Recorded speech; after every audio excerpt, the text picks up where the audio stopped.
ፀጉር ቤት ሄዳችሁ ምን አይነት የፀጉር ስታይል ልሰራ ብላችሁ እየተጨነቃችሁ ከሆነ ይህ ቪዲዮ ለእናንተ ነው። እንግዲህ ወዲህ ፀጉር ቤት ሄዳችሁ ግራ መጋባት የለም። ኤአይ ተጠቅማችሁ ከፊታችሁ ጋር የሚስማማውን የፀጉር ስታይል በቀላሉ ማወቅ ትችላላችሁ። ሰላም ቤተሰቦች፣ እንኳን ወደ እችላለሁ ቲፕ በሰላም መጣችሁ። እኔ ሚካኤል አብርሃ እባላለሁ። ለቻናላችን አዲስ የሆናችሁ ቻናላችን ሰብስክራይብ በማድረግ እንዲሁም ቪዲዮአችን ላይክ በማድረግ ለብዙዎች እንዲደርስ ማድረግ ትችላላችሁ። አሁን ቀጥታ ወደ ቪዲዮ። እንደተለመደው በዛሬ ቪዲዮ ይዤላችሁ የመጣሁት አንድ ፕሮምፕት ብቻ በመስጠት እነዚህ አይነት የሚገራርሙ የፀጉር አይነት ስታይሎች ይሰጣችኋል ማለት ነው። እናንተ ከነዚህ ውስጥ የተመቻችሁን መርጣችሁ ፀጉራችሁን ፋ ማድረግ ትችላላችሁ ማለት ነው ጋይስ።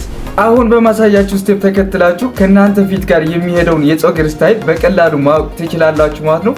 የሚያስፈልጋችሁ ፕሮምፕት ነው። ፕሮምፕት ኮሜንት ላይ አስቀምጥላችኋለሁ። አሊያም ደግሞ እዚህ ዩቲዩብ ቻናል ላይ እያላችሁ የሼር ምልክቱን ተጭናችሁ ወደ ቴሌግራም ትሄዱና አንዴ ባክ ካላችሁ በኋላ እዚህ ጋር ሰርች ላይ እችላለሁ ቲፕ ብላችሁ እዛ ውስጥ ማግኘት ትችላላችሁ ማለት ነው ጋይስ።